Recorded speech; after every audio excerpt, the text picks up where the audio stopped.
I love AI. What I do not love is the way we still have. If your day-to-day operations are not good, you will piss off a lot of your employees. That leads to turnover and all these costs. That's how you make your employees feel respected, is you make their work successful.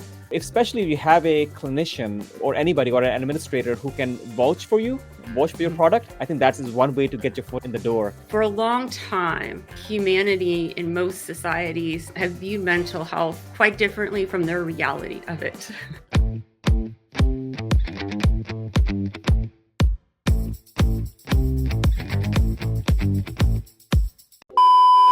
Welcome, I'm Dr. Umer Khan, and you are here on Khanversations, the podcast where we dive deep into the intersections of technology, AI, innovation, and leadership. And today we are embarking on an exciting journey into the heart of a basic healthcare need, and that is the people in healthcare. We are thrilled to have Sarah Worthy, the CEO and founder of DoorSpace. It is a trailblazing SaaS company revolutionizing how healthcare organizations retain and develop clinical talent. With her extensive experience in early growth stage B2B tech startups, Sarah does bring a wealth of knowledge and insights on tackling some of the biggest challenges in the healthcare sector. So join us as we uncover the story behind DoorSpace and explore the intricacies of a startup success process. And we will look to gain valuable insights. So whether you are a tech enthusiast, a healthcare professional, a CEO, or an aspiring entrepreneur, tune in as we delve into this fascinating conversation with Sarah Worthy. Sarah, how are you today? I'm doing great, thank you. Thank you for having me here. I'm a big fan. I know we chat on LinkedIn all the time, and I absolutely love what a resource you are for all of the latest news in AI and in the healthcare space. So thank you for having me here to talk about it. No, definitely. I think we've talked endlessly offline, online at least on LinkedIn, and it was great to get on this, sort of a media. And I'm really excited, and I've been following you, and you have definitely have loads of insights. But just to go in and start this topic, up front, what are you actually doing? And I did mention a bit of what you're trying to do, but what is your startup all about, and what's the biggest problem that you're looking to solve? Yeah, absolutely. Well, so it's a little bit of a leap when you first think about it, mainly, especially if you're coming from the healthcare space. If you're not coming from the healthcare space and you aren't aware of the credentialing, continuing education requirements, all the compliance requirements that happen before a clinician is allowed to go in and treat a patient, they're not as familiar with it. But anyone in healthcare that knows all of this often gets stuck on that spot. But what we're really trying to help organizations and individual clinicians do is better collaborate together to measure and improve that employee experience for clinicians that right now is the driving force behind the turnover problem, where we've lost a quarter of our healthcare workforce in the last 2 years, and it wasn't because of COVID. COVID was the straw that broke the camel's back. This has been a problem that's been mounting, and so we really want to help Exactly. Yeah, organizations use their definitely. employee data. Oh no, definitely. Just want to sorry to interrupt, and I've Yeah. worked through all of COVID in the hospital, and people were sitting at home, but we were busier than ever. And before COVID, there were definitely issues, right? During COVID, it exacerbated and aggravated anything that was there, and that is how the society, the society and the thought process that happens as a community within healthcare, that has been broken for a while, and COVID just actually pointed that out and actually got people more frustrated with all the issues that have been there in healthcare. Exactly. So I want to touch upon this. So this is a specific topic, right? How did you actually think about this? What actually got you into this B2B tech world space where you have a SaaS company that is looking to solve and help out with these issues? Was there anything personal? Yeah, so this is actually something that I didn't originally come up with for the healthcare space exclusively. I'm in an IT marketing kind of space where I've been coding since I was 7, and so I'm often talking to technical people about technical products. But I also have to understand how to communicate to an entire organization in the B2B process. Um, and so there's kind of a twofold. First, I was always learning, like before data science was a thing, before data analytics, digital analytics, I was working with web analytics, and then the college degrees show up a few years later. And there's a lot of people in my space where we're kind of creating what then becomes a degree program through being at the forefront of tech innovation. And so there aren't certifications, there's no career path. And when you move from one position to another in a technical role, it's a lengthy and onerous interview process as they try to prove you know how to do your job.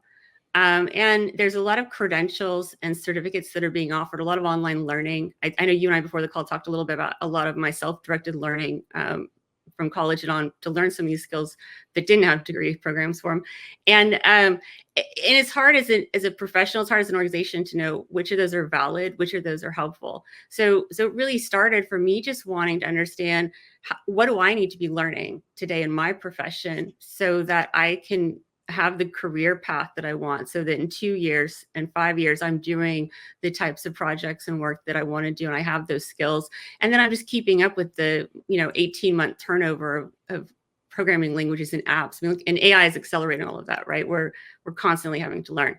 I'm in Texas, in Houston, where the Texas Medical Center is here, and so I have tons of friends who are doctors and nurses. And I just started talking about this program. I entered a business plan competition with this as a general idea for helping people better measure and track their professional development, their on-the-job experiences, and work at connecting that to their work outcomes. And the healthcare space, just doctors, nurses, they were telling us, look at what we're doing and what our companies are paying for. And I started diving in. This was shortly prior to the pandemic. And so again, I started seeing this before it happened. And there were already the numbers and the research that showed we were going to have these shortages.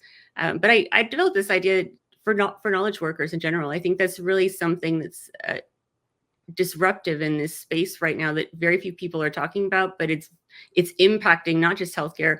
We're seeing high turnover, we're seeing strikes, we're seeing employee resistance to going back to work at the office.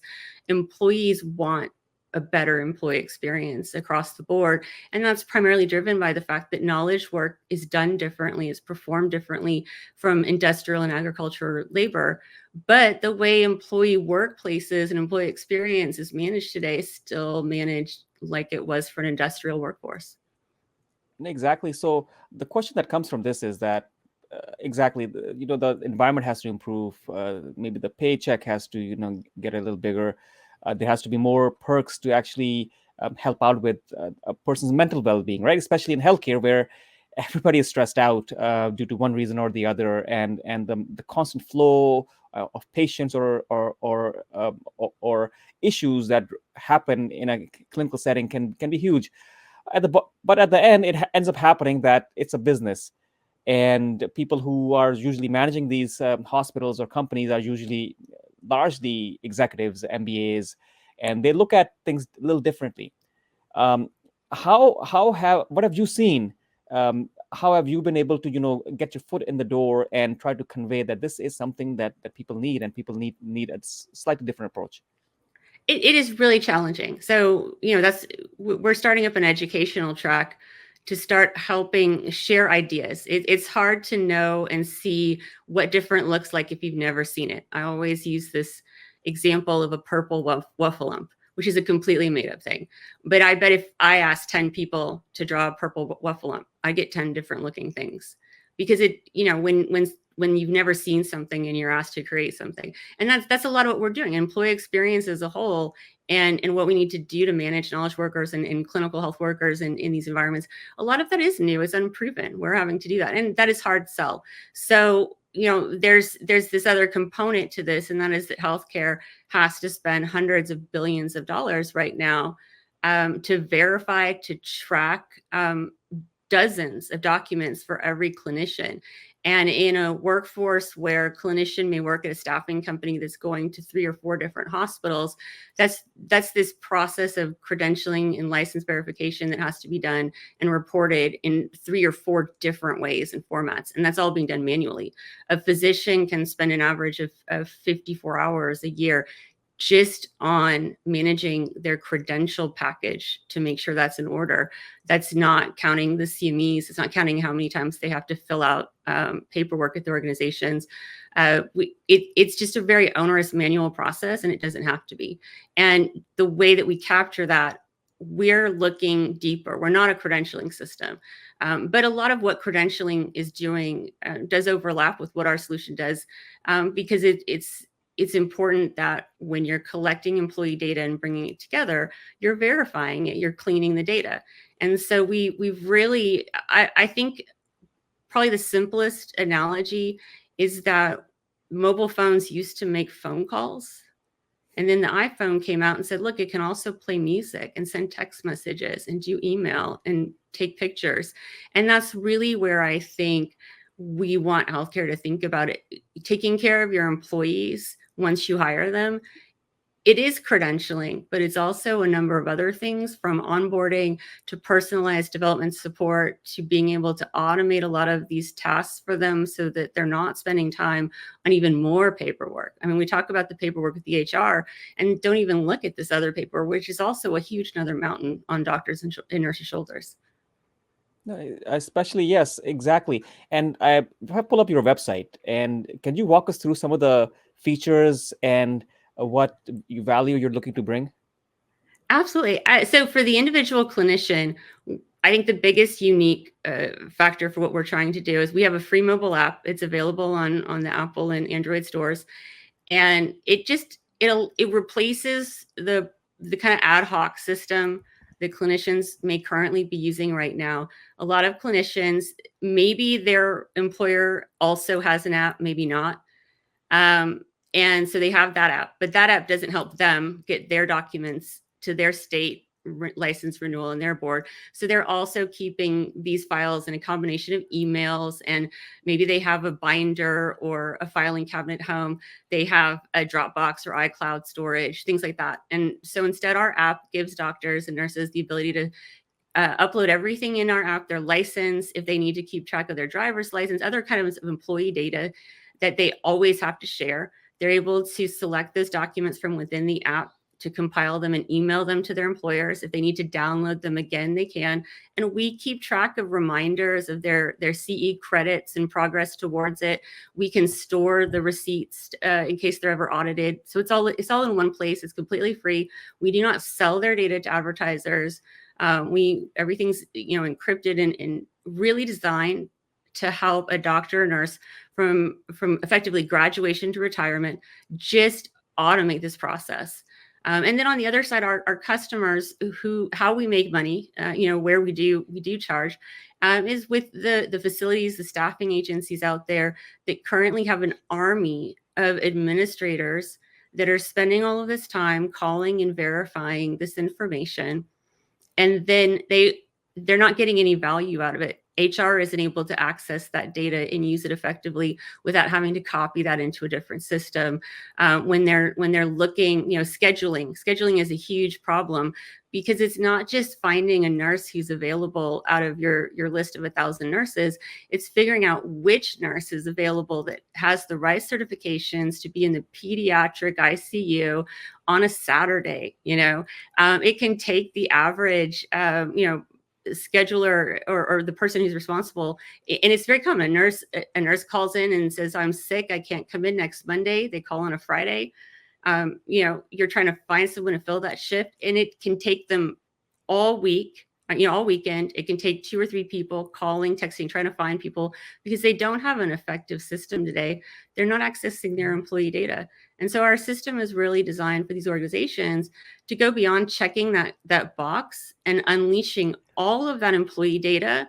So and centralizing it in one place, so you understand at any given time what your roster looks like, who's available. You can then start to aggregate that data and understand how many nurses have their PALS card expiring next month. How many of our doctors are going to have to retake their exams this year, because we know that's going to reduce their availability. And how can we incorporate the other elements? A lot of physicians in the Texas Medical Center and in other areas as well are privileged at more than one organization. And how can we make it easier for that physician in those 4 organizations to come up with a schedule.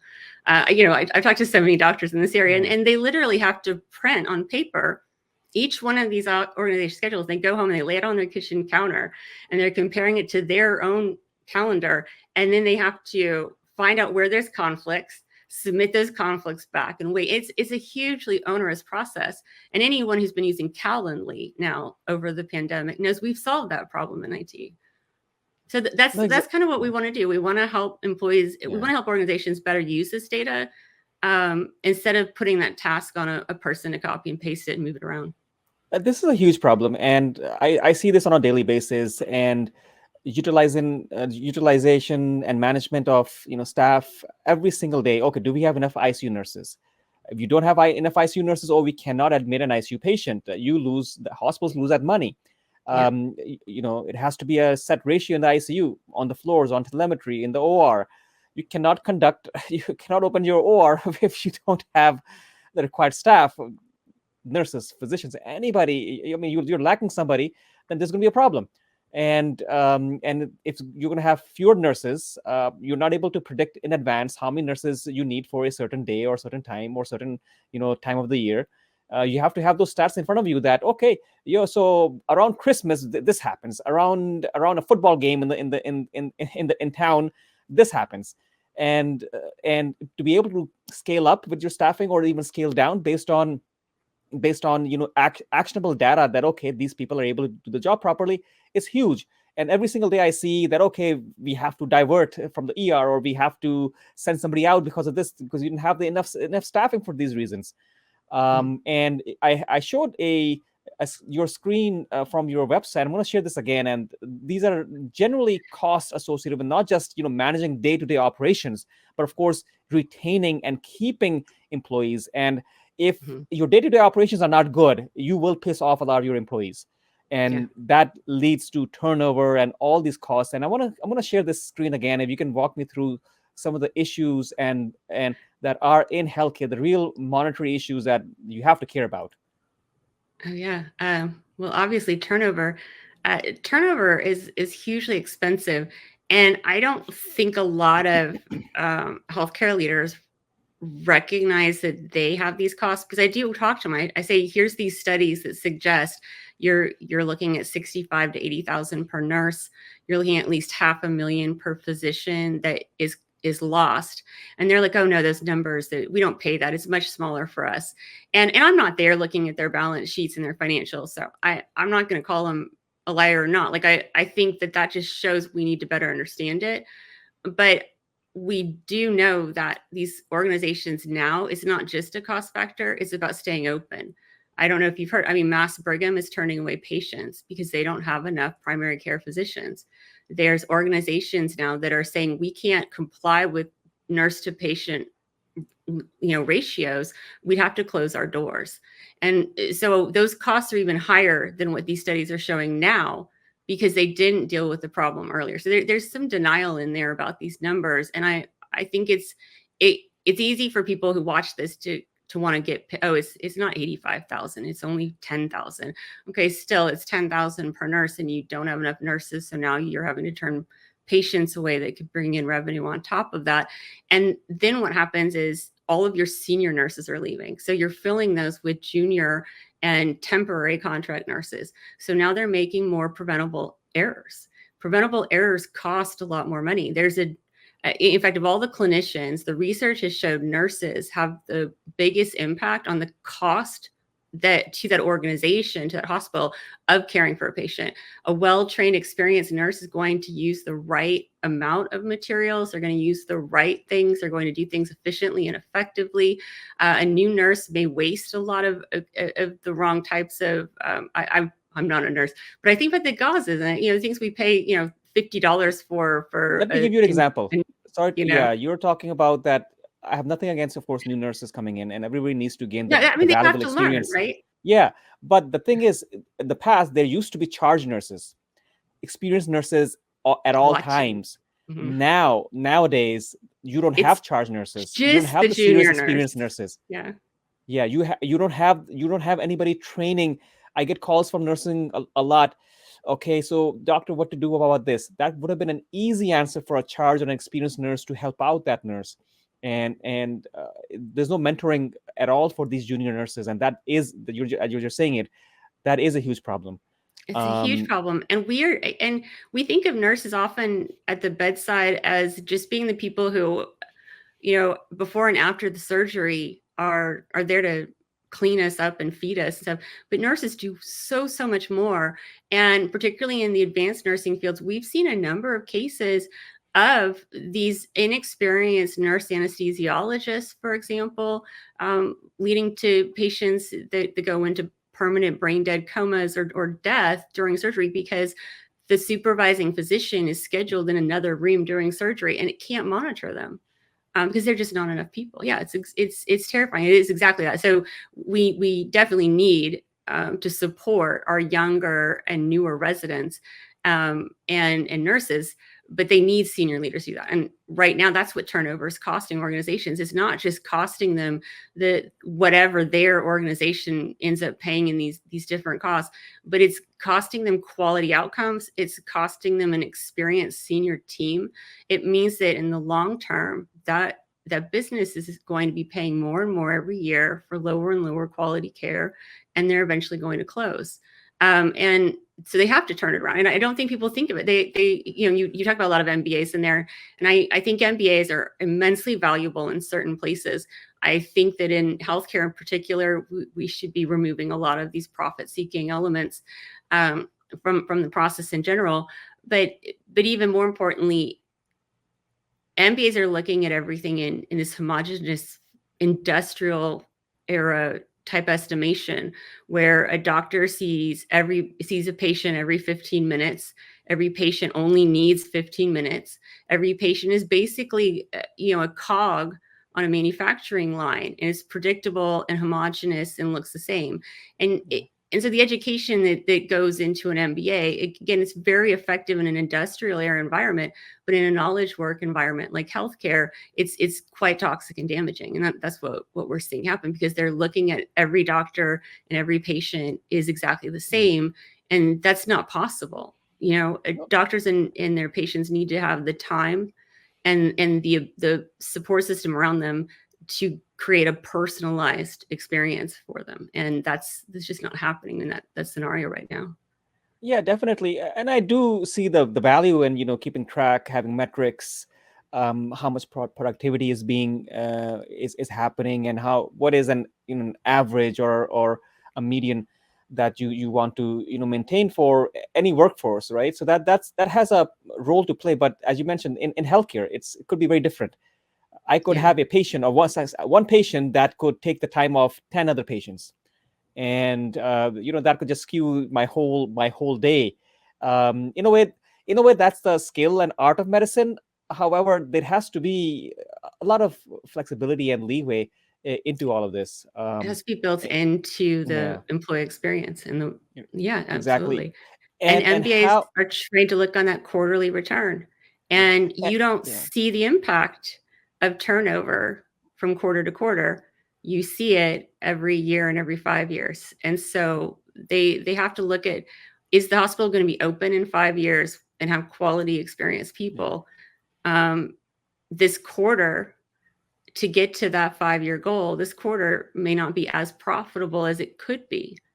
But in the long run, that hospital won't exist and won't make any money. It won't have any jobs yeah if they don't change their perspective. We have to get to a 5-10 year view when it comes to managing our workforces. You cannot manage your budget for your people. You can't manage training and development. People aren't machines. We don't update a software version in 5 minutes, or if you're Windows 30 minutes. Sorry, it's just a joke. Just a joke no, for my definitely. So friends. what we But want for our yeah yeah, sorry to just no, what please. we want and what we want to do for our patients is acknowledge their issues and provide empathy. But in this managerial setup, the managers, because people don't leave their job, they leave managers. That's what Mhm. ends up happening. Yeah. And there has to be an element of empathy and acknowledgement of the struggles for that employee or the person who is on the front line. And that will actually go a long way if we can somehow build a environment instead of Okay, you do this, you have to take 8 patients, you have to do this. um, or it has to be an empathetic approach.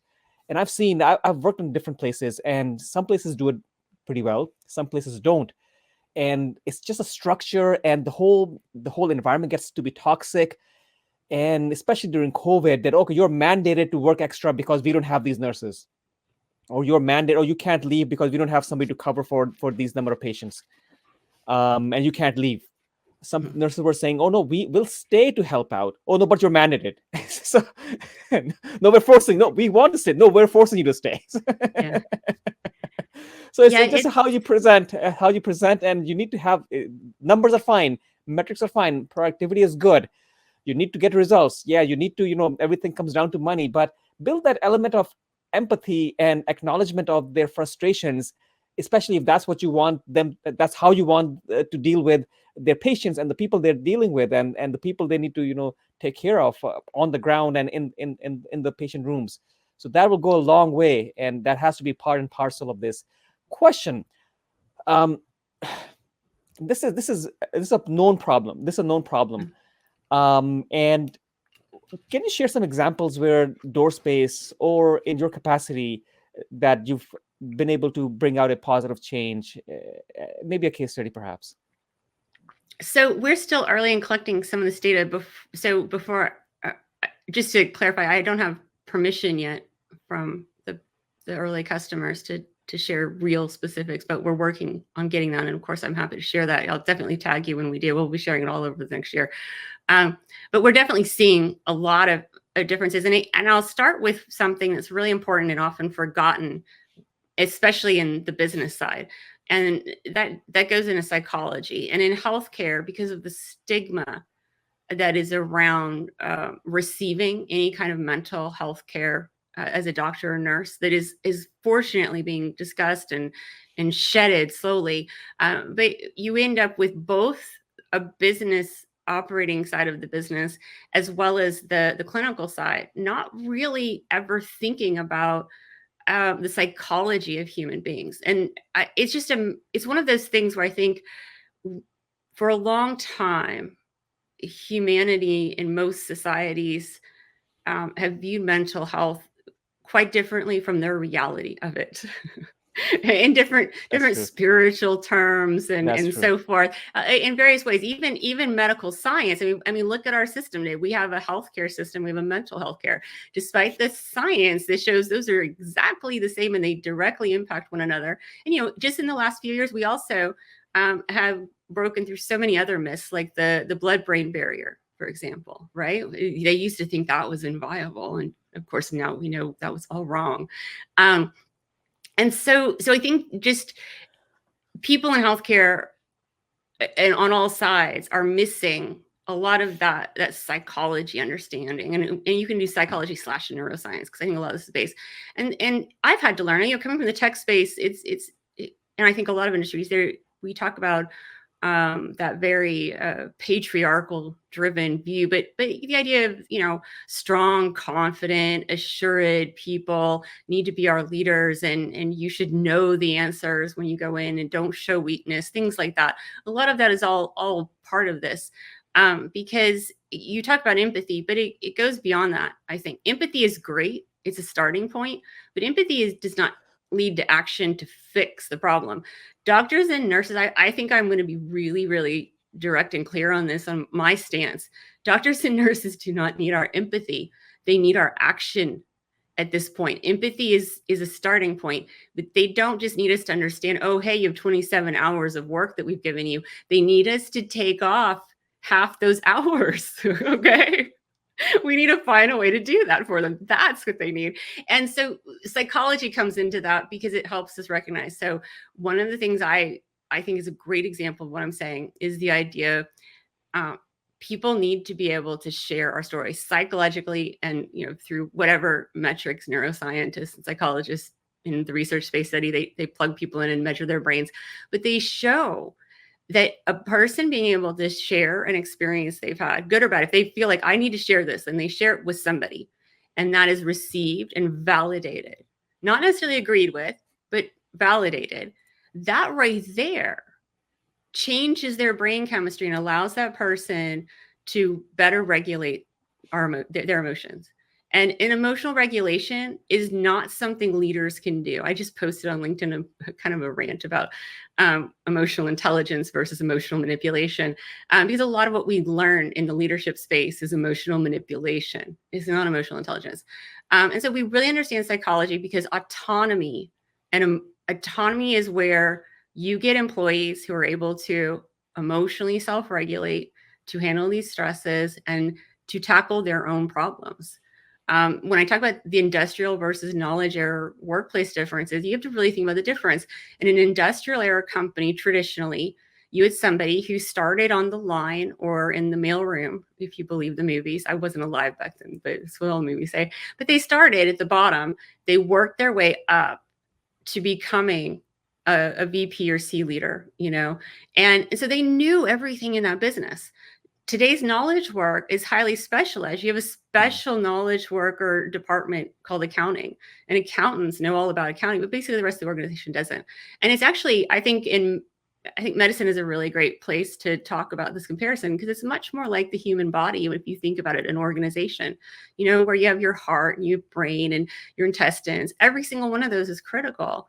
And rather than thinking about this top-down hierarchy of having these leader experts who, maybe the CFO, again, is really great with numbers, but that doesn't mean they understand and deliver healthcare. And so we can't have that top down. We have to have something where everyone is working together. And I think of it more as a horizontal transaction in that way. But just like, our brain needs 20% of the energy, and just like AI needs 20% of humans' energy to run. Right. Like so it gets more energy, right? But each organ in the body needs to get what it needs, and it works together in a system to perform these specialized solutions. And that's where leaders need to be shifting. They need to really be thinking about the reality of the physiology, the psychology of their employees, and addressing those best practices for creating a psychologically safe and supportive workplace environment. We have to remove the bullying, the abuse, the stigma around getting treatment for these things. We can't just say, oh yeah, it's so tough to be a doctor today. I really understand. If you're a healthcare leader, it's your job to go in there and change that. So I said that's my soapbox rant on that. I don't know. So no, definitely, and these are the pertinent issues and issues, complaints, everything. And it costs money. It costs psychological well-being. So for DoorSpace to actually look to help out with this, is there a specific data set, or what do you actually ask from a hospital system or a clinic, perhaps, that, hey kid, I will be needing this type of information to get your solution in the door? What do you need from the hospital? Yeah. So typically, what I like to think of is DoorSpace takes over when you hire that clinician until they leave the organization. That's where we're there to start tracking. There is a fair amount that applicant tracking systems, ATSs, recruiting systems, start to collect. A lot of them aren't doing that credentialing and license verification check. So there's that side of it. But we really want to come in after, at that point of we're saying this person is going to come, whether they're a contract nurse or locum tenens physician, or they're full-time. Because that's really where we see organizations are dropping the ball. They starting around onboarding. Some organizations are doing this where they're personalizing it to some extent, but for the most part, onboarding tends to be the same across the board for their employees, or at least by department. And so we want to start personalizing that and helping organizations from the moment that employee starts working, help the employers, the managers, know and collect and understand what skills and experience this person is bringing with them previously. What are they learning today? Being able to look across, say you hire 10 new nurses, our system allows you at a glance in the dashboard to see if any of them are stumbling, for example, with their onboarding process. If you have 10 new hires and, 8 of them are 80% along, one of them is 70% done, and one of them is only 20% done with their process. Yeah, we show this in our dashboard immediately. You can see their progress. Now as a manager, which of those nurses need your support and in what order to go and support them. And you can even start to dig deeper and see where they got stalled. So if you have two nurses that are both stalled at 60%, one of them may be stalled in a different place. And our system allows you to click through, immediately start to see those types of details. And so whereas a lot of people get confused about us from like an HRS system or credentialing system. And I'll say we fit inside of those. We're not trying to be a credentialing system. We're not trying to be an HR system or a talent management system. Those solutions are there to help those departments. Credentialing is there to help the credentialing department create the reports and do the work they need to do to prove that that organization is following compliance with certain things. HR has different tasks, whether it's payroll or benefits that they're trying to do. And those software tools are designed to help HR automate and improve the employee experience and the work productivity for HR. And our solution is really different. Again, it's that fish in the tank that doesn't realize what water is. It's that employee experience. Is how do we help leaders in the organization across these different departments, not just HR, but the C-suite, the floor manager, and so forth. How do we help them all have a single centralized view of each individual employee and the changes that they're making through their career, what they're experiencing? So we're starting small. Again, employee experience is a relatively new idea and concept, is particularly as it applies to knowledge work. And I expect that over the next couple of years, we're going to learn and have a lot more that we'll be able to share. And the types of organizations out there that we're looking for right now, because again, we couldn't take on every organization to our platform today if we wanted to. We're looking for those organizations. Maybe Mass Brigham wants to call. We're going to try to get that. Who are seeing already that this shortage is preventing them from being able to treat their patient population effectively. That they want to actually stop doing things the way they've been doing and stop thinking about HR or the financial reports and everything, and start thinking about how can we improve the employee experience? Because every study out there so far to date shows that the employee experience directly impacts the customer or patient experience. And so by Exactly. ignoring this huge chunk of the process in the patient journey, you can't personalize your care team to that patient's problems based on their training when you don't track these things. There's so many things that the patient is not getting today, and it's getting worse and worse because these systems are not looking at the one very crucial part of managing people, and that's the experience. Exactly. Yeah, that definitely leads me to my next question. So, adaptability, and their healthcare has diverse environments, right? And you're looking to prevent turnover, improve employee satisfaction. So, and these are unique challenges, right? But different healthcare organizations, especially, could be smaller ones or bigger ones, they could have different goals and also resources. So how do you actually adapt, or what exactly the type of environment you're looking for, and how do you actually find that out? You mentioned that you were looking at hospitals that already have a problem, but how do you get to that? It could be small or big. So first, I think so. Small private practices, small organizations, this is a bit of a burden for them, but they don't really have that same problem. And it's specifically why technology is needed to come in and address this. And they don't have that problem because if you are a team of 5 employees at a private practice, you have maybe a couple of physicians, a couple of nurses, an office manager, you all know one another. And there's not that much data that needs to be collected. And if you look at the turnover rates in those private practices, it's pretty low. They don't have this problem. So we don't need to solve anything. You don't need technology for everything. And a lot of the influence behind what DoorSpace is tackling, it's not entirely brand new and innovative. It's just new in the employee experience side. A lot of this comes from my background working with customer and user experience data.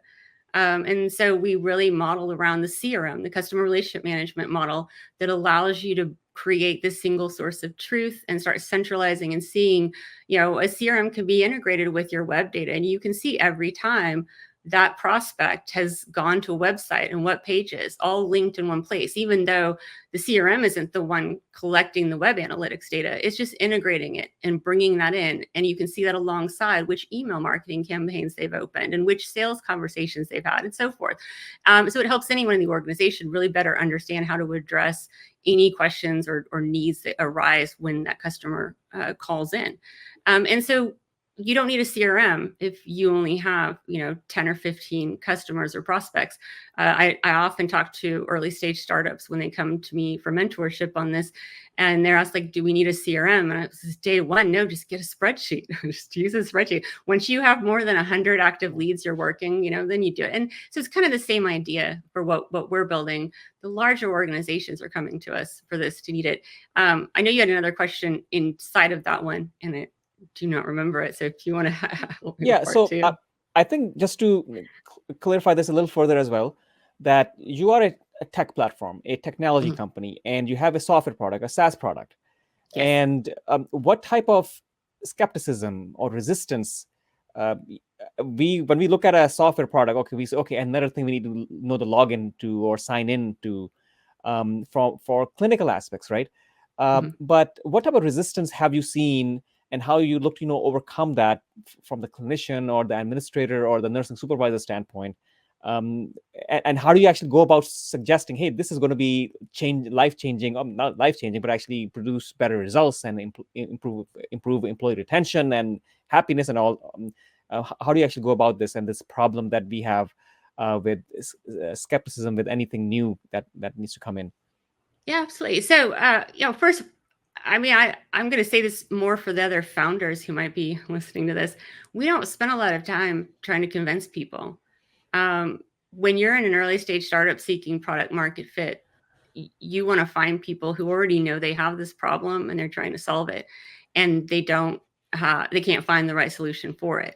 So we spend a lot of time on outreach, on talking to a lot of people in the industry and asking them, hey, is this a priority for you? What we do here is some confusion in there, and so as we continue to grow out, like this next year, we're developing both an in-person and a webinar, a series of educational events to help those healthcare leaders who are not necessarily the first early adopters on the technology adoption curve, but they want to look and keep informed on this, and to understand more, because it's always part of a SaaS marketing plan is educating your future market on this problem. With our early customers and the conversations we're having, their biggest skepticism, quite frankly, I blame entirely on Epic and Cerner. It's not entirely, they're not the only examples, but for the most part, EHRs have destroyed healthcare's faith in innovative technologies. I'm amazed that there's any traction at all with some of this AI in healthcare, not because it's not awesome and everything, and but because the healthcare industry is rightfully um, skeptical of these promises that technology was supposed to bring, because it really has not brought improvements. It's made it worse in the most part, not just for doctors and nurses, but for a lot of people on the administrative side, in managing technologies that aren't interoperable, that don't connect. So we stress a lot in our messaging the differences, and we demo the product, and when you see how easy it is and how intuitive, our user experience, we're an employee experience software. User experience is really core to our team. It's a big part of my background, professional background. It's a huge priority. If you look at the tech companies in the SaaS space that have done really well, it's because they put UX above everything else. And so I am really proud of that part. Our product is today, even at an MVP status, still very intuitive. It's not a spreadsheet in the cloud. It's something that actually gives people immediate actionable data that they can use to address and move forward. It automates these tasks. And so usually once they see it, that allays a lot of it. Then it's just fitting into the buying cycle. And I'm always looking for advice from other people, but healthcare is a long sales cycle for these types of products. They have a very complicated buying process in general, and it's a long cycle to close the deal. And again, I'm not Yeah, an there are expert on that numerous side, but I'd love healthcare leaders to no figure there out how to there are simplify their numerous processes. committees, there are numerous stakeholders, there are numerous Yeah, people, the users and the end users and the stakeholders and the decision makers may all be different. yeah. So it's, yeah, this is what happens in healthcare.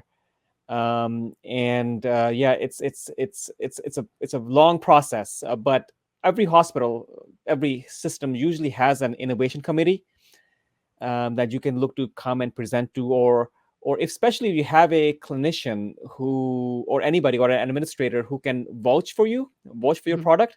I think that is one way to get your foot in the door, and they could help accelerate the whole process, and the whole tech team and the IT team can also get on board. Okay, it's going to be safe. How are we going to handle this with our firewall? All of these things happen with my experience with looking at telemedicine systems, Mhm. integrating with. So it's a whole process that has to go through, and then at the end of the day, it has to make financial sense. But then you Yeah. have to at least get into the door to go through all of these stakeholders, and for it to make financial sense, and Yeah. you have to pitch financial sense before anything else. So you have to pitch that's the Well, way it is. and the numbers are there. I would say the biggest challenge in healthcare that we this is something I probably should have thought of earlier, but it's the obvious one. Um, for example, we're in some conversations with a couple of pretty big hospitals right now that approach us, and for this problem, for the retention issue, but they saw it from a slightly different perspective. They didn't think of it as employee experience. They're looking at it more from the rewards and recognition or the automation side of it. And it, that there isn't anyone in these hospitals whose job it is to lead and create the employee experience strategy. That's not a job title. And whose job is employee experience? There's studies out there. A lot of people think the direct manager is. Well, that's hundreds of people in these large hospital systems who are responsible for employee experience. That doesn't work when hundreds of people in an organization are responsible for something. No one's responsible for it, right? We know how this works. And so I think CEOs, there's a lot of talk about maybe the CEO should be leading and creating culture. I do agree with that statement. And so I do think that should be part of it, but it's not today. And so CEOs often will put this over to someone in HR or something like that. So I think healthcare needs to get serious, and doctors and nurses, they need to be pushing this. They need to be saying, we want somebody whose job it is to lead strategy for employee experience. Put employee experience part of it. You have patient experience professionals leading. There's a whole team and department for that called marketing. And like, well, I mean, in healthcare, it's a little bit more complicated that, but in the general business model, I mean, that's what a marketer's job is to do, is to take care of customer and user experiences at that level. And when you have a SaaS company, right, you have the UX, head of UX. So who's head of EX at these organizations? HR wants to be as a department, and this is a complicated issue. I Mm. don't I don't want to say whose job it is. Who am I to decide who should be leading this in organization? But I don't know that HR is going to be able to. Their obligations put them in direct conflict. I think that there is a lot of opportunity in when you think about stakeholder marketing. In stakeholder marketing, EX becomes the marketing's job. But I think somebody over there in healthcare needs to be doing this. And that's something in the next year, part of our education track is going to be talking about. Is like, if you're the chief people officer, figure out employee experience, and who's going to own that, who's going to be responsible, how are you going to direct that? Because if you don't have that top down leadership for creating the strategy, what you end up with are 100 different employee experience programs, different from department to department, and you fail at that culture that you're trying to lead. No, precisely, because HR is not well suited for this, because they have a different role, and their mindset and mentality is completely different. And when an employee becomes a number, you have to think that employee could be your target audience, or your patient. Employee is the same as a patient, and that's how you're delivering care. And if the employee is happy, you will get better care for the patient. Yeah. So it goes actually both ways. So with all you talked about automation, Mhm. and in this world of AI, and you are dealing with a lot of data. Yeah. And so what is AI? What role is AI playing in DoorSpace, with all the I love data that AI. you are basically you are a data company. I think that's what you are. In a way, you're a data We company. are we are in fact a data company, and 100% is what we think of ourselves as. Um, And yeah, so AI is fantastic. And I think if anyone's ever seen me comment on one of your posts, they might be like, she hates AI. She doesn't like to use it. I am That's incredibly my impression. So I was a little apprehensive asking this question. That's my impression of I you. love AI. I mean, I grew up, so I'm a huge nerd. Okay, I have read a ton of fantasy and even more science fiction. I read everything by Asimov and Sagan and Bradbury. I've been talking to everybody this week on my team about Bicentennial Man, which is a book and also a movie with Robin Williams for your readers. Go watch Bicentennial Man, everyone. It is so relevant to today's AI conversations. I love AI. What I do not love is the way we still have a mindset in a lot of leaders that is quite frankly sociopathic in a lot of ways. I mean, look at what our healthcare system is doing, right? It's literally allowing people to go bankrupt and die so few people can get richer. And that's the system that's been created. Whether it's intentionally sociopathic or not, I think a lot of these people are actually really well meaning. There's just a lot going on. The world is a lot more complicated than it used to be. And so not necessarily the best decisions are always made. Right? Like, I mean, we're human, right? We're human.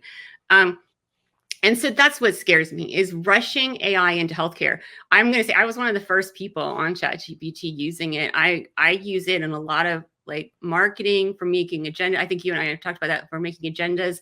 I just saw this great tool that allows AI to read our minds and visualize images. I think that's fantastic. But when somebody's life is on the line, right? Do no harm, people. I think every physician knows it, but the rest of the world needs to think like a physician. IT, and this is where we failed healthcare. IT failed healthcare when we built EHRs because we let business people instead of doctors and patients dictate the scope and the requirements. I was in those rooms arguing this point back then too, being ignored. But EHRs were again designed for the financial side only. They were not From the billing designed. standpoint, from a It was billing standpoint, all yeah, finances, all finances. And so it's great if you're in the finance side of healthcare to have an EHR, but nobody else benefits from it. And that's not what we need. We need to think in collaborative terms. Now, AI, I think, so again, I think we need to slow down on AI in the patient side. We definitely need to keep AI out of the insurance review process. We need to stop AI as well as insurance companies from practicing medicine. And I know they want to deny that they're doing it, but like it just doesn't make sense yet. These are experimental, very experimental tools.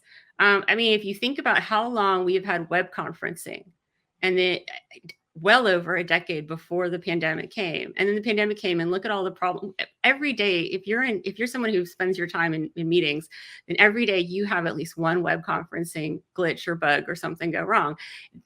These tools aren't perfect now. Do we want them interacting with patients' lives? So there's something. I just think we need to be more no, cautious and definitely. slow So down, yeah, right? But definitely, yeah, AI is going to disrupt humanity. It can potentially be one of the most beneficial things we've ever done. But yeah. human beings scare me to death. Giving human beings greater power often leads to greater destruction. And so I'd like to see physicians and nurses who are so well educated and who do understand these issues so much better. I'd like to see them leading bringing AI into healthcare. I don't think tech entrepreneurs like myself should be doing that. And I tend to be very prudent about even talking to people in prospect conversations about whether our solution should be brought in or not. Because anytime you bring that in, there's change, there's downtime, there's more weight that you're putting on your staff's shoulders to get familiar with this. And if it's not something that's going to start making improvements very quickly, sometimes it isn't the best solution to bring in. No, definitely. And with my experience, it has to be where the rubber meets the road, right? If there has to be a tech involvement, you have to be in touch, or it has to be led by the person who is on the ground, the patient, the doctor, the nurse, who is actually doing. If you don't get them involved, or if they don't actually, the people involved in the very early stages, if you don't get them involved soon enough, your product will not be, because that is your target market. That Yeah. those are the people who will be using your product. And when I was, working on COVID-19 monitoring unit, I was on the floor. I was at the middle of it, trying to see what is the best approach that works for myself as well as the patients, the families. What are the needs of the doctors, the nurses, the patient, the families, how you communicate, how you check vitals, what type of alerts are needed, what type of alerts are not needed. So it cannot be a heavy top-down approach. It has to be from the ground up. The 100%. exact problem, the product market fit has to be at where the product and the market is interacting. And that's why, I mean, there are a lot of tech companies, and you really need to get the real stakeholders, the clinicians, the nurses, the staff, the providers, really in the mix from the get-go. And I've seen these problems happen because a lot of times tech companies, I mean, they end up being I've seen them being pushed onto a hospital or a clinic where they were actually meant to be for a different clinical environment. They don't have the right setup for that particular environment. They don't have the right resources or the right support for that tech product to actually help out, instead of being more of a hurdle. So you're definitely right. It has to be a very tailored approach, and you cannot throw in a technology without testing it or testing it properly. And especially in healthcare, you can't just throw on an AI system and say, okay, let's test it out on these patients and clinicians. Let's test it out, and we'll take it from there, and we'll iterate. It has to be a much better thought of process than in the regular startup sphere. Okay, let's just get our product out there. Let's get some initial feedback and take it from there. It has to be a different approach in healthcare. Absolutely. And keep in mind too, I think for the people outside of our little deep nerdy tech space, AI to them is ChatGPT and these natural language AIs only. But AI is a lot of different programs. And then you have machine learning, you have robot process automation, which are all on the spectrum of this data technology. And so I think that there's a lot of value to these tools that depend on the type of AI. If you're using natural language AI to try to diagnose or make decisions, and analyze information, that's not going to necessarily always give you reliable results because of its ability to hallucinate, which is basically tell you what it thinks you most want to hear. And not necessarily, sometimes what you most want to hear is true, but a lot of times it's not. And you have so to check. I think You have to verify what it gives you. right? You have to verify. And I think I ran into a problem. I put out a post. I looked at AI. I tried to work with something and information, and I realized later, oh, this was wrong. So, excuse me. It is, and I do that all the time. You have to fact check, and like I've had AI literally cite studies, and then when I'm fact checking and looking for those studies, I can't find them anywhere. But supposedly this person in this article exists in a research paper somewhere. So you have to think about that. But there's a lot of AI. For example, what we're doing in the design space with visual AI, visualizing and creating imagery for something is something that doesn't have that risk of harm necessarily. And so if we're using AI, for example, to start replicating, and we do use this a lot of very high resolution microscopic recordings and things are using AI and that software to help bring more clarity to these very, very tiny images. Like when we're looking inside of a cell at mitochondria, there's AI and advanced software tools in there making that image alongside what the electron microscope is also doing. There's stuff like what DoorSpace wants to do with our AI, because what AI is really, really great at doing is analyze or getting a whole lot of data, like, entire all the world's knowledge, and AI can go through and understand and memorize effectively and recite back. Whereas if you ask me a question about ancient Greece, it would take me a few minutes to look it up on Google, but you could ask AI and they don't have to go look it up on Google. They have an instant retrieval process for everything, and it's flawless. And so that's really what AI today is very beneficial at in these things. And so I've seen some great use cases where AI isn't being asked to make anything up. It's being asked to pull the data out of patient files in the EHR. And someone with multiple chronic conditions in their senior years at this point can have hundreds of pages of medical records in an EHR. And if you're a physician trying to recall what last year's lab test results look like, I mean, I don't know, it takes you at least an hour to find that in that record, right? And you have 15 minutes. so AI is an amazing, I mean, having AI in the room, this is what was the last result from that blood test, and have them pull up the page where those results were. So you're not asking them to make anything up. You're seeing the reality. That's fantastic. And we should be bringing that in 100% all the time. I'm hearing doctors who are using AI when they're treating patients to help transcribe their notes into the right formats, and then they're just reading them afterwards. So now they're not having to spend that additional, because right now a lot of doctors, they see the patient and then they go and have to document everything. So this process allows them to do that process while they're seeing the patient.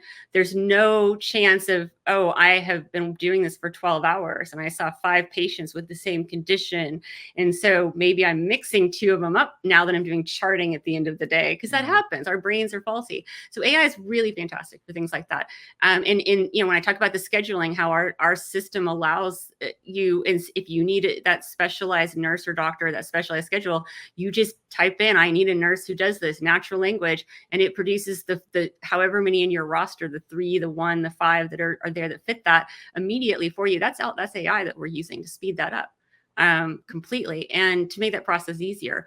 I think those are where we should be looking at it. We just need to be really mindful of things that are when AI is making a decision, because AI is non-intelligent. Yeah, I don't even know there's a lot why of we use intelligence in the word. no, There's no intelligence to it. It's a lot depends on how you set it up. And for example, there's a company we're working with that um, sort of automating patient notes, and the doctor every single day or on a clinic visit or in the hospital just has to, I'm just going to give you a little bit. I can't disclose everything, of course, Well, yeah, but let's not yeah, violate so HIPAA today. that yeah, no, yeah, so that okay, it is gonna make note writing within like half a minute based on previous details, Yeah. and somehow the clinician, the doctor, is gonna talk into a program, and that's it, and it's gonna. So I mean, there's the I would ways to get assume this they done. could just Yeah, talk to their patient like they would, right? yeah. AI should be able to just hear a doctor's conversation with their patient and from there create the notes. Exactly. Yeah. So there's so many ideas and a lot of things are happening, and I want to get in touch with. So there's always some competition, right? Yeah. And I'm actually aware of actually automating their back office, their process, and they are an HR sort of a company in health, as a health tech company, and we look to automate their all of their back processes, Mhm. with what's happening right now. DoorSpace has a unique role, not just HR. It's much beyond HR, and it's looking to improve satisfaction for the employee, as well as reduce people getting losing their jobs, and employee retention. Yeah. What is the current market in your space, in the door space, that you see right now?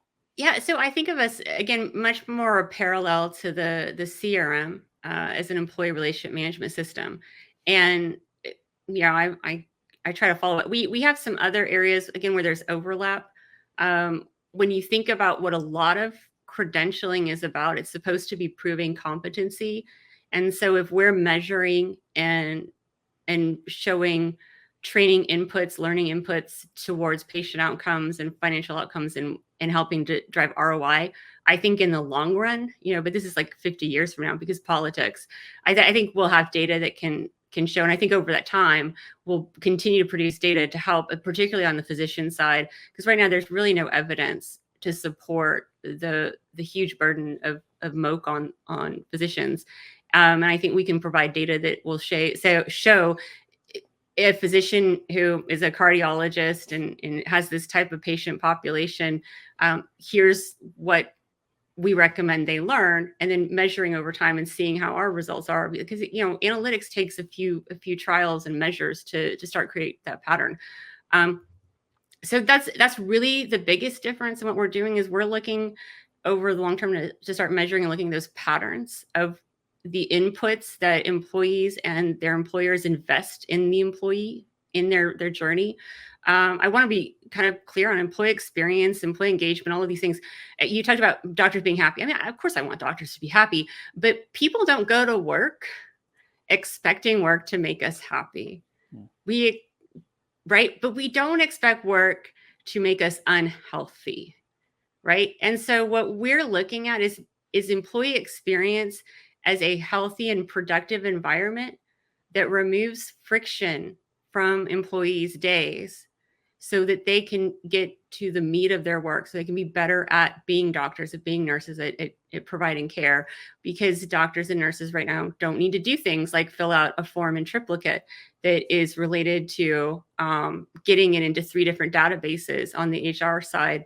Like that's then going to be used to make HR decisions and doesn't affect patient care at that point. Right. There's just all these little things that are done in there, and we really want to start shifting that focus. And I don't see other companies out there. I mean, obviously it's good to have competitors, but the closest thing in that space are like the engagement surveys and so forth, or the rewards and recognition programs, which again, those are focusing on making doctors and nurses happy. But that's not what doctors and nurses actually want or need. they need action. They need action. I mean, I was talking to some nurses the other day, right? Like, because one of the most common things these hospitals do to show their nurses they value them is they give them $5 gift cards to Starbucks. And I just like to dare anyone to go into Starbucks and find a decent drink for $5. Yeah. Like, so they give them things that again that goes to the mentality of they're not thinking about the employee experience in that regard. They're not thinking this nurse, what does this nurse really need today? They don't need to spend $2 to get the job done. What do they actually need to get the job done and do their work properly? That's how you make your employees feel respected, is you make their work successful. Right. So I'm gonna shift gears a little bit and more towards the entrepreneurial side. Yeah. As with your background, and you have been advising. You have a tech background as well. You learned to code. Especially for health tech, what are the biggest challenges you as a startup has faced, and how you could recommend people to potentially overcome these challenges? I don't know that I have any advice for other health tech founders on how to overcome them. I can talk about them. I think that a lot of the challenges that I'm going to talk about, any other health tech founder is going to be agreeing with, because I talk to other health tech founders. We all have the same problems, it seems. The buying cycle and the way hospitals work with innovative technology companies, there's a lot of brokenness there, and it's on this. I mean, startups, we don't have the ability to necessarily match all of these requirements that they come from. I talk to some of these hospital systems, and they don't work with startups that don't have 5 other customers and have a certain amount of revenue and everything. And I'm like, well, then you aren't an innovative company, because you can't, there's no new technology companies out there that are going to meet that. If you wait 5 years to upgrade your tech, in my world, I mean, you might as well just close your business now, especially in this environment we're in now with AI, because it's only going to accelerate. So I think there's a big challenge there in that side, and healthcare, and part, like when it comes to the process of bringing in tech. I know some hospital systems are large enough that they do have really great, strong IT teams, but the vast majority of hospitals do not. Their IT teams primarily consist of EHR certified, integrators and database experts and so forth. So they're very specialized to a certain type of platform. And then they outsource, and they have, managing service providers and so forth that help maintain their infrastructure. And largely that tech puts support. them at a huge disadvantage. Yeah, it puts them at a huge disadvantage when it comes to making strategic IT decisions, because they don't have a strategic IT person or team. And that's so innovation in healthcare is really difficult because they're not really innovators as an industry. When we think about the technology adoption curve, healthcare as an entire industry is generally in the late majority sector for most technology products. And so in general, in fact, when I was talking to these physician executives in Boston, a case study I often use to talk about this, because we're not just talking about technology at DoorSpace and in AI, we're talking about data technology, which is a whole new leap. I actually think in 2024, data logistics is going to be one of the most talked about conversations, because it's great that we have these AI algorithms, but without a continuous stream of clean, verified data, they're useless. They just sit there, not making any value for your business. And most companies, not just healthcare, but most of them don't have anything. And so I think healthcare executives, they need, in healthcare boards, when they're hiring and replacing executives, they really need to start looking at who can they bring in that has that tech experience and understands it, because the business of healthcare now is deeply integrated with digital technologies and heavily reliant on data technologies. And if you don't have executives who understand these concepts, I don't know how you Exactly. No, can exactly. compete. So they may not have that. They may not have the experience. And given my history with getting some software products in the door, is that they don't. There's a process. You need to understand a tech process, and will not be a one set and done all process. And if you're looking to Right. innovate, you're looking to improve certain outcomes, it's going to be a certain process. And you definitely need a tech person or a team that could think a bit outside the box, and then be a little bit receptive to listening to possibly new ideas. I know there's a status quo and things may be working out, but there may be something better out there that may work out even better. And having a tech person in the team, in the hierarchy, is actually very important. Yeah. And yeah, definitely. And this leads to, you are a SaaS early stage health tech startup, and what are some growth strategies you are looking to employ, especially within this healthcare space? So, I mean, it's all about relationships, and it will be about relationships in the business space. My whole career, it took me a little while, and I've attended a lot of the sales and marketing training classes they have out there, um, all the time. You got to keep up your skills, but a lot of it is taught as though it's a numbers game. And I think more than anything, that is done to help with the psychology of those who are in the outreach sections of companies.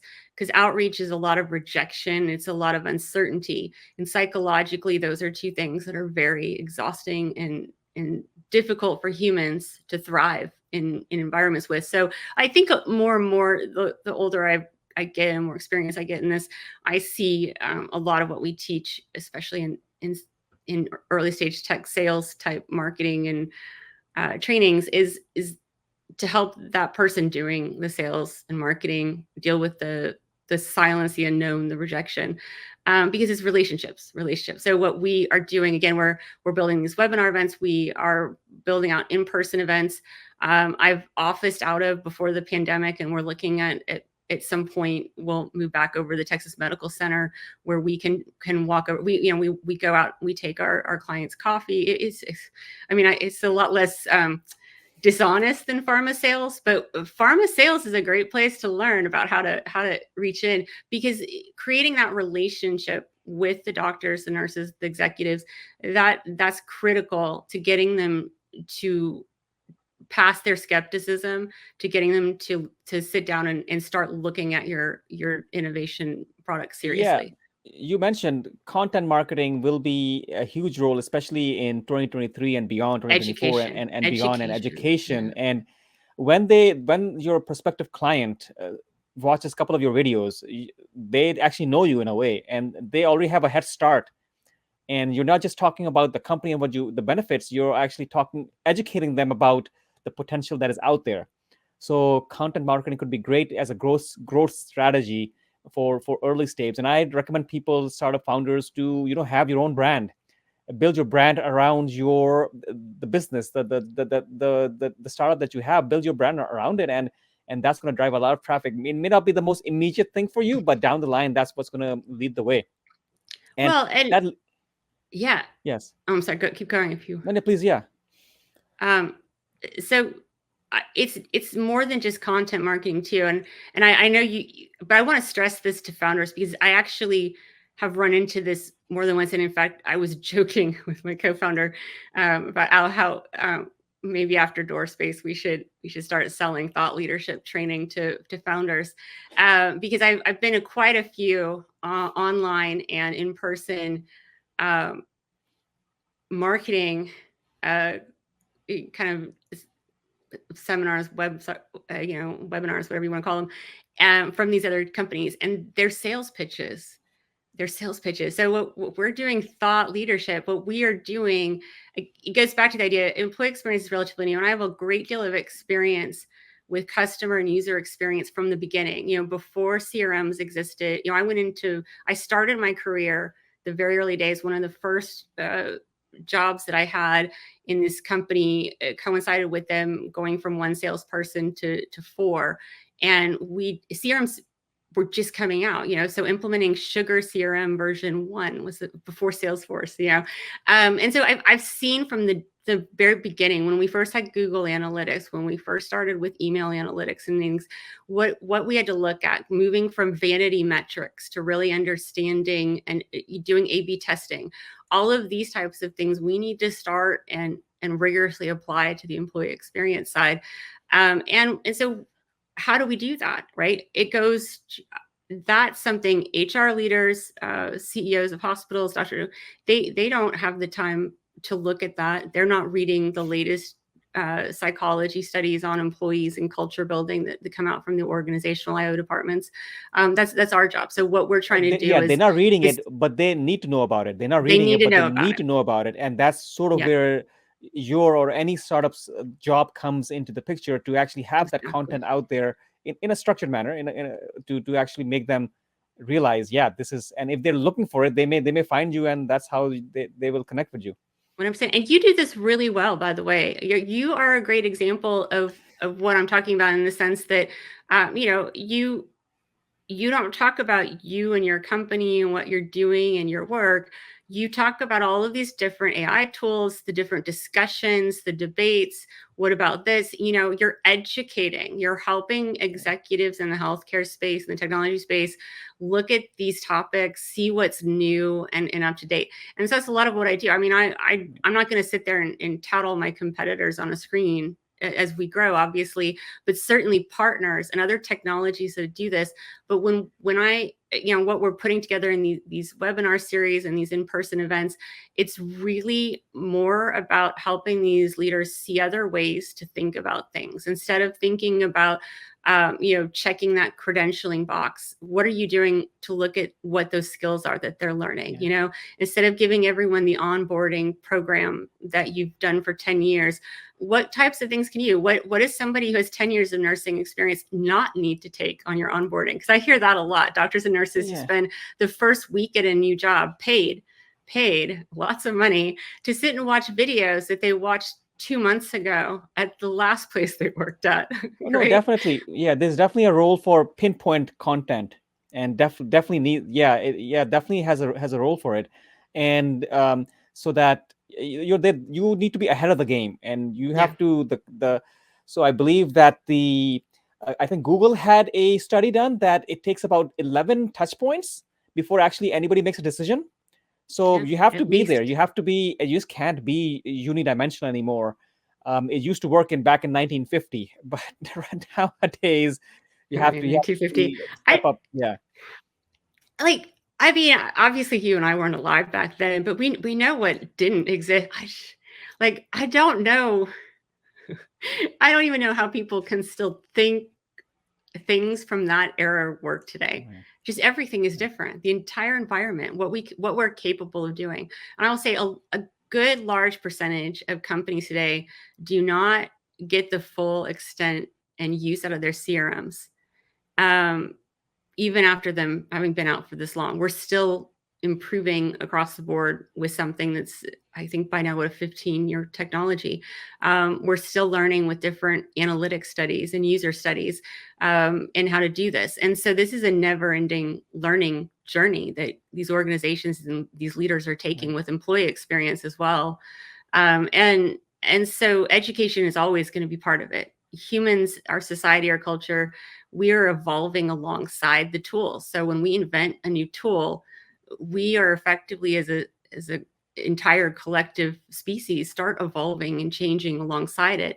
And I don't think traditional workplace and people management strategies are designed to work in a continuously changing environment. And so that's really what we want to help bring awareness of and understanding of. And we want to bring structure as we learn what works and what doesn't from our experience. We're going to share that everywhere because I genuinely, I have a great deal of empathy, and my empathy has driven me to action. When I think about what we put people through in healthcare, it makes me mad. It makes me mad whenever I see somebody else post something about, hey, physicians, you can stop burnout, just set boundaries and do yoga and protect yourself with these resilient things. And I was like, no, you all don't understand.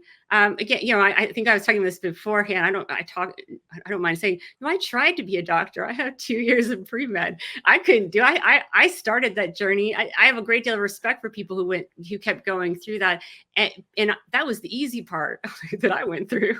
No, You no, guys, my just to get to be a physician, what you all have to do, and then day in and day out. This is kind of a depressing thing, but I think people who aren't in healthcare should hear it. The average primary care physician is telling somebody that they are going to die or a loved one is going to die almost every single day of their adult professional career, at least once. Some of y'all are in positions where you have to do that more. That is just one of the hard things physicians have to do. And for us to suggest this problem is because you aren't resilient enough. It's offensive. It's so it can offensive get to me. heavy. It can get So heavy. offensive. I'm not gonna deny that. It can get pretty heavy. I And think at y'all the end of the do such a day, good job of yeah, never letting on, yeah, never letting on. yeah. No, it can get pretty heavy. And the way I look at it is that, okay, you have to take, it's a whole spectrum. It could be good, bad, and could be ugly. And Yeah, at but the y'all end are of the day, so resilient. So yeah, resilient yeah. because that was something that was part of the job long before COVID. That's just part of being a doctor. So since doctors or physicians, because technically doctors can be a lot of other things, but since we invented the profession of physicians, that's been part. It is a life or death job. It's not a job like mine. Um, No, I think everything a has lot of importance. Everything, of I'm course, not is, saying and importance. I'm every talking about there's a, yeah, psychological stress. multiple nuts and Right? bolts have to go into, everything. But at the end of the day, for a clinician, for a nurse, I think what we want is that hindrances be removed from our path, Yeah, and we're able to do the job, and we're able to do that properly without hindrances, without extra baggage. I think that's probably what we're looking into. But 100%. so that's Y'all for the deserve healthcare it. standpoint. But Yeah. if I'm going to ask you, as a health tech SaaS startup in health tech, what is required for building a strong team, for startups as well as for health tech startups in general, from your experience that you've had? Yeah. So I'm still early on this and learning. I will say one of the biggest surprises. So I've worked again inside and with and mentored and been part of a number of startups. And this is my first time as the founder. And one of the things I've learned as the founder that I never would have guessed before is that they talk about the things that keep you up at night. And I do sleep well, but the thing that I've constantly on my mind is finding the right people as we grow. How when we bring on a new organization, we end up having to hire a decent number of people. So how do we hire? How do we figure out what we need? When is it So time exactly, yeah. for So for just me to to, take something off? yeah, These are all things I think I don't necessarily have expert answer. Ask me another 2 years, maybe I'll have more advice on it. no, no. But So but yeah, first and foremost and core is you need to hire people who are able to think critically.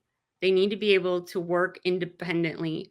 a lot of people throw that Steve Jobs quote around about hire smart people and listen to them.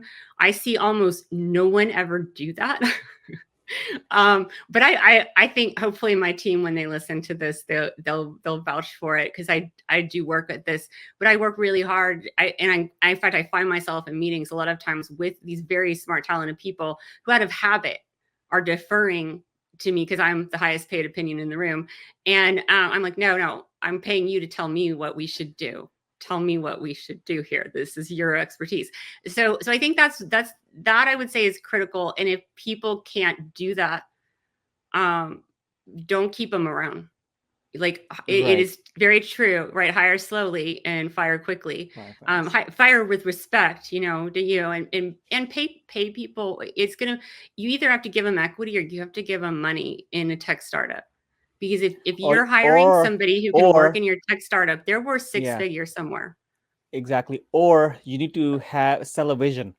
Yeah. And if you're when you're building a team, you have a tech background, but I'm not sure, are you at the CTO level? Because for a tech startup, you definitely need a technical person as such, and that does go a long way, especially when getting investors on board. If they look at a tech startup, they will see, okay, who's your CDO? Or if you're not a CTO, who's your CTO? Or what is your team like? What qualifications, or how strong is your team, actually your tech team, in a way. Yeah. Especially for a health tech startup, you can't have issues as much as maybe some other realms. um, how have you dealt with this, especially with your previous background? Yeah, so I am currently the technical founder in the role, even though my title is CEO. I definitely, when I think about, again, I come from a very tech startup background, and I think about how the product manager or the product owner is the role of the CEO, and so I am effectively a PM role, and we have a senior engineer kind of role, and then we have but UX and PM drives everything else. Everything starts with the scope of the user goals, the requirements. We work on the front end on the user flows of how they're going to get the steps accomplished for their goals in those screens before we ever get to the back end of the development. So we can model it a little bit differently, and because we're a data company, I think CIO is a little closer to where that is, because we do stay very focused on data utility, data verification and cleaning, data accessibility, the API components, and the encryption and security of it. And yeah, I think I as much as there are physicians like you who are very technical, and so it's obviously not an all for case. But one of the things I often run into is where non-technical physicians are leading a tech startup, and invariably their technology has a lot of problems in it. And I don't have to name names. This is just basically all of them in that scenario. I think that it's really important that health tech startups, if the CEO is not a deeply technical person, if you do not intentionally read about all of the cybersecurity news and all of the crypto news, even though you don't invest, if you're not passionate about staying on top of what's going on in technology, you need a CTO as a co-founder. They need to be a co-founder. They need to be part of that, and you need to be listening to them, because you can't build 10-year-old technology now and compete. It's not secure. It doesn't work. It's a terrible idea, and it's why EHRs are so terrible and so broken. Exactly. You need to have somebody full time EHR who is companies are deep. never going to Yeah. want to talk to me again. Yeah. You need to have as a tech startup, you need to have somebody, either you or it has to be somebody else, a CTO, chief technology officer, technical, that is deep into it and who's going to think only about that. And Yeah. navigating the complexities of a tech startup is like much like solving a puzzle, and it requires not just an innovative approach or thinking, it also has needs deep understanding of market needs, especially and intricate fields such as healthcare, and Well, and huge implications. Yeah. security is first at our company, by the way. Like, as much as I talk about UX being the lead in the design of the product, everything starts. Security is my first question every time. Is everything encrypted? How are we doing this? How are we making sure we're logging if the wrong person, or if someone's logging in from the wrong IP, how do we do this? I don't. If you're a health tech founder and you want advice right now, you need to know the stats. Healthcare is the most hacked industry by a large number. I think it's like 2 or 3 times as many hacks in healthcare. Our company alone has already had attempts. We are nobody yet. Okay. Like, we're going to be huge, but we are nobody yet. Even early on. And it's not that I think they were targeting us, but hackers are constantly out there trying to break in to systems that are anonymously out there. When your system's on the cloud, even if you're hidden and everything, it's findable by these scripts. And so there's you have to always be on alert. You have to always be prepared. You need a plan for when you're hacked, not if you're hacked. Because health data, and we're keeping employee data. If someone hacks our system, they can steal a physician's professional identity. We're very, very aware of this. And I see too many systems out there. You can go to the App Store, and the App Stores now report on this. And so many of these apps that doctors and nurses are using don't encrypt their data. They're selling their data to advertisers. Like, I don't understand why anyone would download these. Like, you're asking for trouble. And as a health tech founder, you need to be prepared for that. Exactly. Because it's not something they talk about at the pitch competitions and the VC rah-rah parties and success stories, but it is an everyday constant alert. This is what I talk about, especially with non-tech founders, and when we're working with their products. I said you need to have a plan. You need to have a cybersecurity plan from the get-go. Especially if you're in healthcare, you need to have a plan for this from the get-go. It shouldn't be, it shouldn't have like $1 million security setup, but still you need to have a plan, and we look to help out with that. But again, in this data-driven tech world, data is currency, and if you lose your data, you get breached, you expose patient data or anybody else's data or financial data or accounting data. You have to be on top of this, and this data is which is going to let you to succeed in the future and go beyond just the technology aspects of it. And cybersecurity and all these data-driven decisions are going to be core to your growth, as well as your success, as well as your the end result that you're looking to obtain from all of this. Cybersecurity is huge. And this next year, it's going to be 100 times worse, because AI is just like AI can do a lot of other things faster than we can. It can breach systems faster than we can. And what I would say is a large percentage of cybersecurity breaches begin through a social engineering hack, which is basically, an employee doing something they shouldn't have, or failing to do something they should have, and so forth. And with the AI deep fakes, more and more, you can get a phone call from your teen kid, and they're locked in jail, asking you to wire them, bail money in Mexico. Did you see my deep fake? College. I don't remember if I saw, was this recent, or was, because I looked at some of them. I might have seen it, but I'll have to go back and see it. But that stuff should really terrify people, because if your kid calls on the phone in the middle of the night, they could be asleep in their dorm room, but you think they're in a Mexican jail and you're sending them money. I mean, like, what parent wouldn't? That's the kind of thing we have to watch out for. And of course, in the healthcare space, you don't want these things impacting your business. So we all have to be very security minded. And I think a lot, I'm constantly sharing articles with the rest of my team on these to educate. I mean, education, being a SaaS founder means you're an adult educator for the rest of your life. I think that's a good description. You're educating your team, you're educating your customers, you're educating the market, your investors. You're constantly having to educate people on this niche that you understand a lot about, and the things that impact it. Exactly. So moving on to some rapid fire questions. Okay. One-liner. What is your company all about, or what are you trying to do?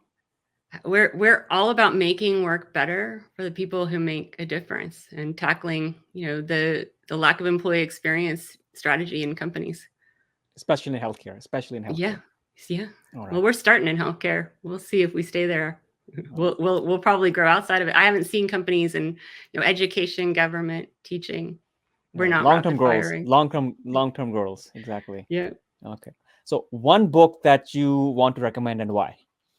Bicentennial Man, because it's interesting. And there's a movie, in case you're not a reader. I mean, we all have different ways. But Bicentennial Man is a conversation nobody is having today about AI and creating humans creating a sentient intelligence artificially. And I think it's really important because we need to stop making the same mistakes of the past. They were way ahead of. They were way ahead. They were much ahead of time. Yeah. I think there's two important things that we share. I mean, people watch Terminator, right? And they see a different view of a psychopathic machine. They don't see what true sentience can look like. And I think it's even more telling. I think it's important to see both sides of that, because at the end of the day, our tools are projections of our own visions, our own hopes, our dreams, and our own struggles.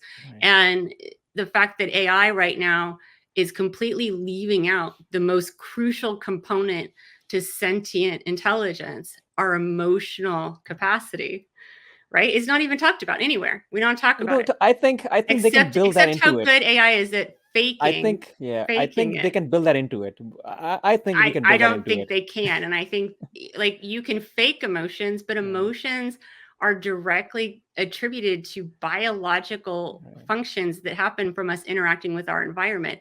I do believe we can find a way to do that with Androids. AI is with software you can. And there's Right. you can't be a disembodied piece of code on the internet and have Yeah. emotions The way I as much as see we understand AI, it. yeah, the way I see AI, humans, I could pinpoint a couple of people off the top of my head right now that I see, oh, they have a faulty hardware up on top. I can say that. So AI is not going to be perfect. And but in a way, in many things, it's going to be good enough. That's the problem. It's in many ways it's going to be good enough. So that's Well, the way again, I think of it. I love AI. I think, though, from a philosopher kind of background that I have, when we talk about using these technologies and really making things better, understanding how they're a reflection of us, right? And if we're building these tools that are not an accurate reflection, or maybe they're, I mean, we're not bringing emotional intelligence into work. Right. We're not bringing it into our AI. Yeah. We're not comparing or understanding it. We're not even. It's often brushed aside, or we'll deal with that later, kind of thing. And we so will be dealing with it later. well, We will well, be. It's not that. well, Yeah, we will be dealing with it later. and Exactly. also why you should read Bicentennial Man, because people need to understand the outcome of creating true sentient, emotionally intelligent life is that we are not allowed to then enslave it. Okay, we can't enslave Exactly. our creations. It can go both ways. Right? Enslaving could go both ways. Enslaving Yeah. can go both ways. But more importantly, our AI doesn't have this capacity. But as I was talking about earlier, humans psychologically, we have a need for that capacity to be met and managed. And we need to have that ability for ourselves, and we need to be able to interact with others through that. And in the fact that we're implementing this tool at a time when, again, in almost every industry, employees are complaining, their managers are telling them they care but not showing it. Again, I think there's a lot we can reflect on there and think about when we're talking about AI and work. Maybe that's not the conversation for this problem. Maybe before we bring in AI, our leaders need to start thinking about bringing in those human and emotional elements and understanding emotional boundaries, emotional regulation, and creating that kind of culture, and then bring AI in to manage all the data points and to make it possible to personalize those results for them. It's a twofold process, and we AI is fantastic, but we also, as emotional beings, we need to have that component in our work life. We don't need it from our AI. I don't think we should build emotional AI, just so you know. Again, I think if we build emotional AI, we run into an ethical problem of slavery, and I would prefer not to have that problem and also have machines do my work for me. Okay, I want to be able to wake up and have my house clean and my breakfast made and my laundry done, and the AI is there to help me. My bed made. I don't like making my bed. My bed made. Right? Yeah. Well, you're supposed to let it air out now. I don't know, but exactly right. But I don't want that AI to be sentient and a free being, because then I have to pay it a salary. Exactly. I am literally a horrible Yeah. person. And I don't say that, like I said, it was a smile, but I mean it, like slavery is completely wrong. And again, it goes to that same mindset. As long as we keep building tools for work that are designed to Right. dehumanize the workplace, we're Right. failing to humanize the workplace. So I think Exactly. that's where the conversation, this was not a fast rapid fire conversation about that, but bicentennial man, That's fine. I like it. So, next question: the best quote that drives you, or phrase, and let me actually rephrase it. Give me give me your best quote that drives you, and why does it drive you? So my motto, people ask me this, it's adapt or die. It's been my motto for quite a long time. Adapt or die. It's harsh, but it's also simple, and it's a binary choice in a world full of options and decision paralysis being a real thing. When I am struggling, when I get into a place where there's been a lot of rejection, because it happens, you know, I remind myself I have the option. I can sit down and die and give up. If I want to keep going, I have to learn to adapt to the situation. I think a lot of clinicians can resonate with that mindset again, because it's directly tied to how I build my own mental resilience through that motto. Exactly. And for navigating any tech startup, you have to adapt. Just like Slack or Zoom or even Airbnb, they didn't even have a payment system up front when they are actually launched, and When you they have to launched, they adapt. sold cereal online. Just, So yeah, I and think they're that's an just selling important earbuds. starter story, You're just marketing earbuds.